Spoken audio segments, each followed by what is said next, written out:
This generation doesn't deserve the finals. I'm sorry.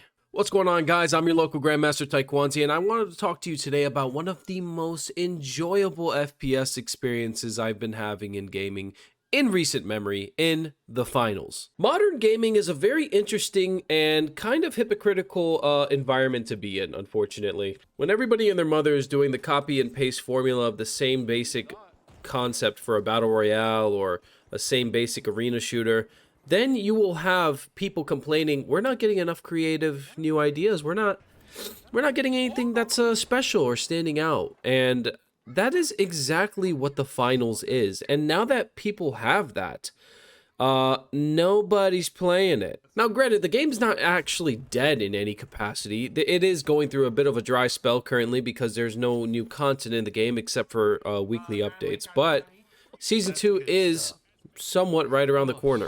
I just find it so unfortunate that a game that is as special as this one is really being overshadowed by other games that everybody has played before. There's never been a game like the finals, and it's awesome. People got to open up and broaden their horizons as to things that they can consider fun, because everybody's trying to be the next big hyper sweat pro league player, when in reality, you're not. There's way too many people, and even in those professional games like Call of Duty, Fortnite, there are cheaters. There are so many cheaters and hackers. And not to say that there's not hackers or cheaters in the finals, because boy, there is. There are people winning $200,000 tournaments because they're hacking, and they know how to hide it. So, like, why would you want to associate yourself in an environment like that when you can play a brand new FPS title, have fun with your friends, and just kind of forget about the whole sweatiness that is the FPS genre currently? The finals really stands out to me because it is a very unique spin on an objective-based game for an FPS shooter.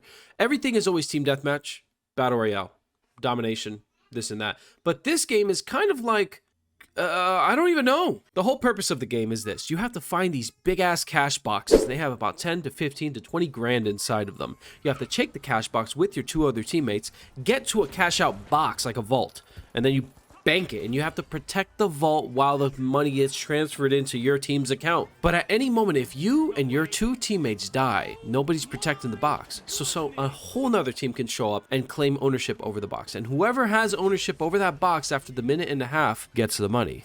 First team to $20,000 wins. That's such a crazy concept. And not only is that unique enough as is, but they had to bring back the fingerprint of Battlefield Bad Company 2, arguably one of the greatest first-person shooters ever made. Battlefield Bad Company 2 had some of the most genre-defining and most innovating forms of destruction that we have ever seen in a game to date. Another game has not done it like Bad Company 2.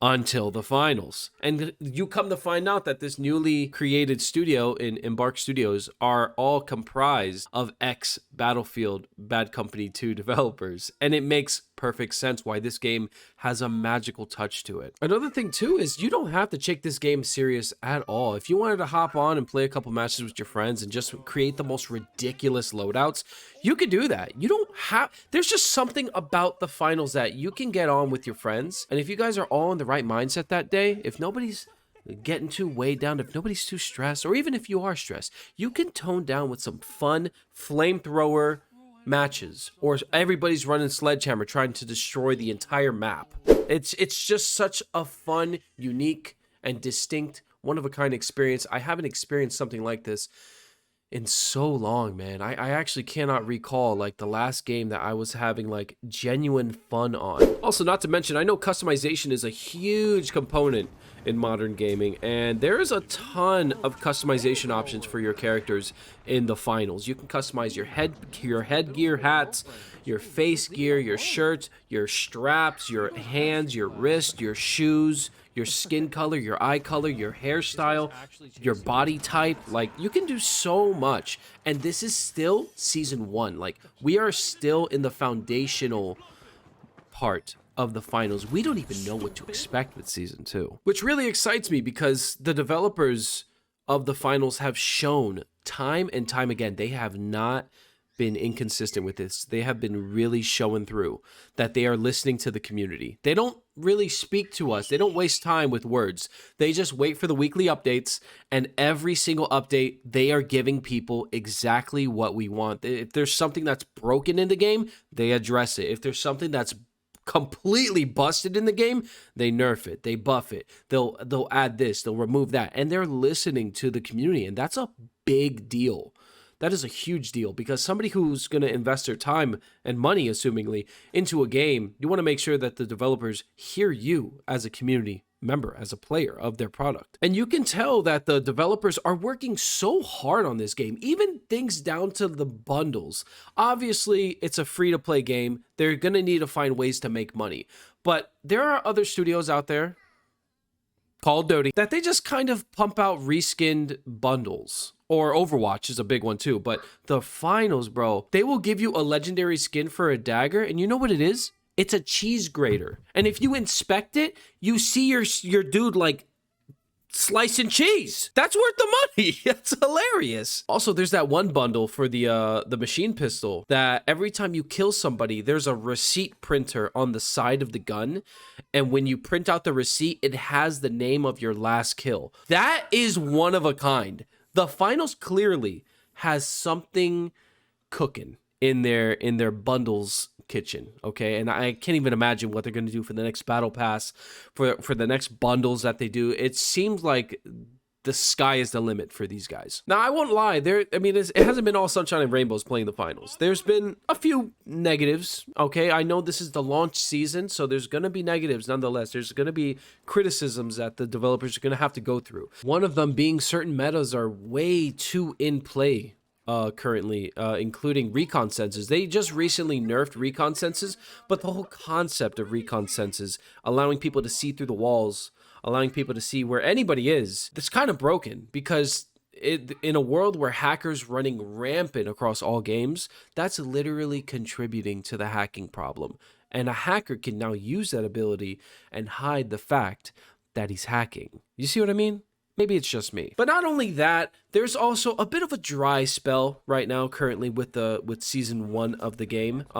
I've already finished my battle pass. I finished it when there were still about like 60 days left of the season. I have about 200 hours on the finals. I know I need to go outside. I get it. I understand. Don't judge me. But now that I've done that, and now that I've leveled up all my characters, I've unlocked all the equipment and the guns, now there's really nothing to do except play ranked and to try to level up my rank. But other than that, that's it. I've hit max level, you know, and I know I'm not the only person who's done this. I'm by no means like #1 in the world. There are so many people, at least 100,000 people more than me, actually, who play this game way more consistently, way more better, and they're running through that same problem too. So I'm sure they're feeling that fatigue in a way. So hopefully for next season, there will be either a bigger battle pass, more content, more seasonal events. I know that they also dropped the Steal the Spotlight game mode.